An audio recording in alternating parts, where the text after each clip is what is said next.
ഇക്കാലത്ത് കഷ്ടപ്പെട്ട് പണിയെടുക്കുന്നവർക്ക് ഈ ലോകം കൊടുക്കുന്നത് ദുഃഖാണ്. എന്നാണ് അവ പഠിത്തനൊരു വഴി കാണിച്ചു തരിക? ഇക്ക വിഷമിക്കണ്ട. 2 ആഴ്ച ശരിക്കൊന്ന് പിടിച്ച മുഴുവൻ കാശ് ഇവന്റെ അണ്ണാക്കി തള്ളിക്കൊടുക്കാം. നമുക്കെന്തിനും ഇവന്റെ കൗതാര്യം? ഇനി ആ കാശും ചോദിച്ച് ആരിങ്ങോട്ട് വരില്ല ഞാൻ പറഞ്ഞല്ലേ. എന്നാലും എന്തെന്നാലും ഇനി ആ കാശ് കൊടുക്കണ്ടാന്ന്. എടാ ഇവരിതെന്താ പറ്റിയേ? ഒരു ഉഷാറില്ലാത്ത പോലെ. ഞാനും കുറച്ച് ദിവസം കൊണ്ട് ഇത് ശ്രദ്ധിക്കുന്നുണ്ട്. ഓന്റെ പെങ്ങളെ കത്ത് വന്നേ പിന്നുള്ള മാറ്റാണിത്.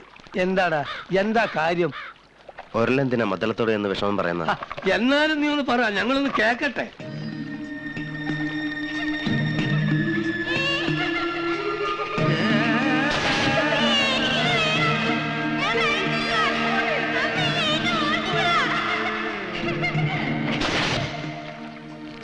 ഞാൻ നാട് വിടുമ്പോ അവള് കുഞ്ഞായിരുന്നു.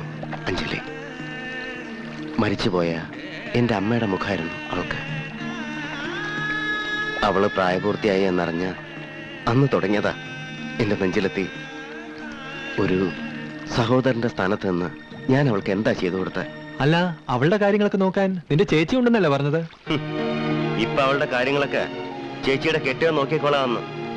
അനിയത്തിയുടെ കത്ത് വായിച്ചപ്പോ ആദ്യം തോന്നിയത് നാട്ടിൽ ചെന്ന് അവനെ കുത്തി മലത്താനാ.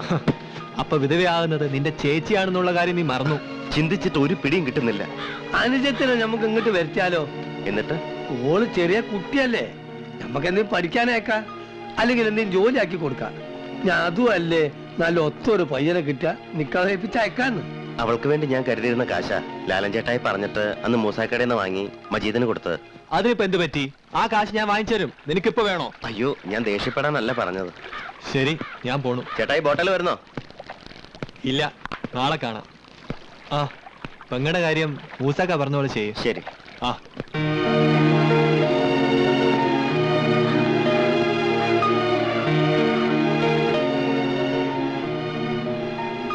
നിന്റെ ഈ ആലോചന കണ്ട എന്തോ തല പോകുന്ന കാര്യമാണെന്ന് തോന്നുമല്ലോ. ഇത് അത്ര വലിയ സീനൊന്നുമല്ല. നീ ഇത് കണ്ടോ? ഇതിലേതാണ് കള്ളൻ, ഏതാണ് നല്ലവൻ പറയാവോ? പറയാൻ പറ്റില്ല. അത് തന്നെയാണ് ഞാനും പറഞ്ഞത്. വേണ്ട, വെറുതെ പൊല്ലാപ്പിനൊന്നും ഞാനില്ല. നിനക്ക് കളി മനസ്സിലായല്ലോ മച്ചാനെ. ഇരട്ടിക്കിരട്ടി ലാഭോ. ഒറിജിനലിനെ വെല്ലുന്ന കള്ളനുമായിട്ടാ പാർട്ടി വരുന്നത്. അവൻ 2 ലക്ഷത്തിന്റെ കള്ളൻ ഇങ്ങോട്ട് തരുമ്പോൾ നമ്മൾ 50,000 നല്ലത് അങ്ങോട്ട് കൊടുക്കും. അതിന് പാർട്ടിക്ക് പകരം കൊടുക്കാൻ ഒറിജിനൽ എവിടെ? മുത്തു മോനെ, കൊടുക്കുന്ന കാശിന്റെ മുകളിലും താഴെയും ഓരോ ഒറിജിനൽ വെച്ചങ്ങ് താങ്ങും.